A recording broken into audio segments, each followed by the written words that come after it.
Friends मु आज आपण मानन पई नै आसी छी चुट्टीर सबु समस्यार समाधान पई गोटे नेचुरल होममेड हेयर ऑयल आकु बनैबा बहुत सहज होई थाए और बहुत कम समय रे रेडी हो जाई थाए।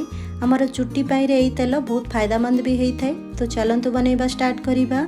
हाय everyone, welcome to Radha's kitchen. Friends एई तेल बनैबा पूर्व मु आपण मानन संगे गोटे कथा शेयर करिबी। फ्रेंड्स किछि दिन पूर्वर मु आपण मानक संगरे गोटे मंदार फूलर तेलर वीडियो शेयर करथिली। से वीडियो रे एते नेगेटिव कमेंट आसी कि मु आपण मानू कोन कहिबी। से कमेंट पढ़ी किना बहुत कष्ट भी लागिला मते। मु एया कहबा को चाहूँ आपण मानकू जदि आपनकू वीडियो भल लागी न थाए किंबा देखिबा को चाहि न थांती ताहाले न देखि पारंती, किंतु नेगेटिव कमेंट्स सब आपण बिल्कुल भी करंतु नाही। यह द्वारा आम डिमोटिवेट हो जाऊ और वीडियो बनैबा को मन भी करि न थाए। एमिति भी बहुत किछि लोक अछंती कि बहुत भल भल कमेंट्स भी करिसंती, ताहा पढ़ी कि हमकू बहुत खुशी भी हेई थाए। सेति पई एई कथाटी आपण मानक संगरे शेयर कली। फ्रेंड्स मु एठी 8 रु 10 टी कंचा अळा नेकी ताकू भल से धोईकी तार मंजी बाहर कर नेली, छोटो छोटो काटी नेली, तापरे ताकू ग्राइंड करि नेली। भल से ग्राइंड कर सारला परे गोटे साइड रे रखिबा। ताकू आमे गैस उपरे कड़ाई रे आधा कप मु एठी नेछि सोरिष तेल और 3 रु 4 चमच नडिया तेल नेछि। आपण चाहिले गोटे प्रकार रो तेल भी नै परिबे, जेमिति कि सोरिष तेल हो किंबा नडिया तेल हो। एथिरे ग्राइंड करके रखिथिबा अळा को पकै नबा। तापरे गोटे चमच मेथी, गोटे चमच कला जीरा पकेइबा। लो टू मीडियम फ्लेम रे 20 मिनिट जे आकु आमे कुक करिबा। भल से मिक्स करि नबा। फ्रेंड्स आपण माने एठी मेजरमेंट रो जरूर ध्यान रखिबे, सब जिनिस मेजर करके ही पकेइबे। एबे एठी मु किछि भुसंग पत्र पकै नेछि, 10 रु 12 टी भुसंग पत्र पकेइली। भुसंग पत्र रे बहुत सारा विटामिन्स थाए जहा कि हमर चुट्टी पई रे बहुत फायदा हेई थाए। तो आपण जरूर से पकेइबे।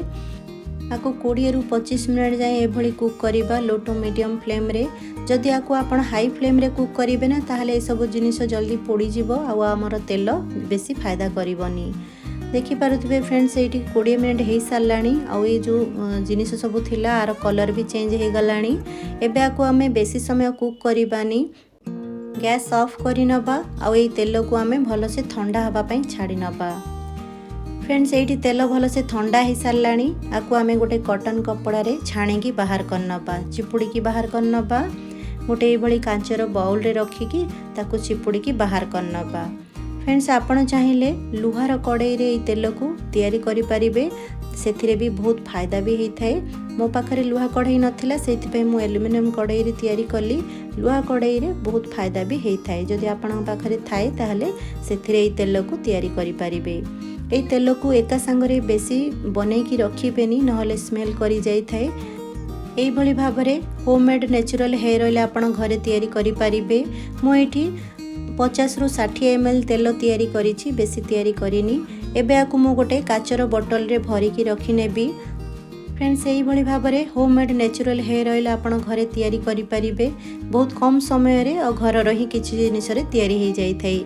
ए जो खदड़िया अंश थाए ना आकु फिंगिबेनी। एथिरे 2 चमच दही मिसेई की ग्राइंड करिवे। तापरे चुट्टी रे लगेई की चुट्टी धोई परिबे। चुट्टी बहुत मुलायम हेई थाए। सोईबार गोटे घंटा पूर्वरु ए तेल को चुट्टी रे और चुट्टीर मूल रे भल से मालिश करि नेबे। तापरे सकाळु चुट्टी को धोई नेबे। सप्ताह को 2 रु 3 थर लगेबे। तापरे देखिबे गोटे 2 सप्ताह मध्य रे ही आपणकर चुट्टीर सब प्रॉब्लम्स दूर हे जिवो।